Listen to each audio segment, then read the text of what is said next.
tiens en préambule à excuser, comme de coutume, le maire de la ville de Montpellier, le nouveau maire de la ville de Montpellier, président de la métropole, Michael Delafosse, et Madame Carole Delga, présidente de la région Occitanie de la Méditerranée. Alors c'est une période particulière, exceptionnelle, marquée par la pandémie globale de Covid-19. Malgré cette épidémie, l'Institut poursuit sa route, clôturant son 20e anniversaire.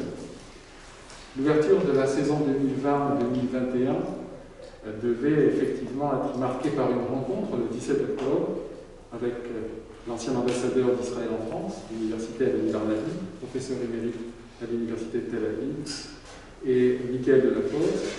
La situation sanitaire en Israël ne nous permet pas à l'université israélienne de se rendre à Montpellier, et cette soirée de qualité promise est donc reportée à 2021.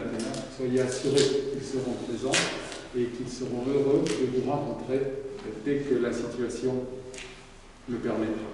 De fait, nous nous en réjouissons, c'est ce jeudi 15 octobre, effectivement, en collaboration avec l'association Montpelliéraine Keilat Kedem, que l'Institut inaugure la deuxième saison de sa double décennie, effectivement, en ouvrant son cycle de conférences et de rencontres avec le professeur Georges Elias Sarfati, autour de la thématique Viktor Frankl, le Dieu inconscient, psychothérapie et religion, l'intitulé de l'un de ses ouvrages. Ce mois d'octobre, qui est dense et qui devrait, nous l'espérons bien évidemment, nous permettre d'entendre le 27 octobre l'universitaire Laurent Joly, directeur de recherche au CNRS, spécialiste s'il en est du régime de l'État français de Vichy, qui interviendra lui aussi autour de l'un de ses ouvrages, L'État contre les Juifs, Vichy, les nazis et la persécution antisémite.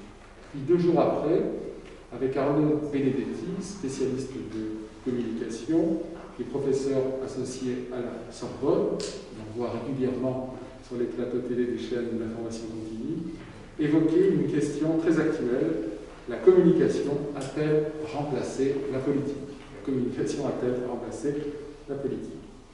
Ce soir donc, nous avons l'honneur, grâce à Keilat Kedem, d'accueillir le professeur Georges Elias Sarfati, professeur des universités, directeur de recherche associé à l'université de la Sorbonne Paris 4, chargé de cours de logothérapie à la faculté de médecine de Paris 10 et président de l'Association française d'analyse existentielle et de logothérapie Viktor Frankl, directeur scientifique de l'Association France-Israël de victimologie de l'enfant et sa famille. Je vais laisser tout à l'heure Margot présenter de manière plus approfondie effectivement la conférence, la thématique, la vie et l'œuvre de Viktor Frankl. Mais au préalable, et avant effectivement de lui transmettre amicalement le micro, je voulais la remercier, la féliciter pour son implication en tant que nouvelle présidente, pour la qualité des manifestations proposées. Nous, depuis 20 ans, nous orgueillissons de pouvoir travailler avec de nombreuses collectivités, de nombreuses associations, de nombreuses institutions, et nous sommes heureux d'avoir approché à notre tableau de chasse Keilat Kedem avec la soirée. Cette conférence est diffusée via Zoom, vous l'aurez remarqué. Elle est également enregistrée par l'Institut Maïmonide, comme les suivantes, et seront proposées ensuite via différents canaux. Avant effectivement de céder la parole donc à Margot et au professeur Sarfati, il m'est agréable de remercier les médias qui ont annoncé la manifestation, Midi Libre, la Gazette de Montpellier et Academ. Et j'aimerais également que nous accordions une minute de silence en mémoire des Maïmonidiens qui nous ont quittés cette année, dont certains du Covid: Théo Klein, Raphaël Elmaleh, Albert Mény, Adine Steinsaltz, Paul Schaeffer, Charles Leben et Olivier Bonneau.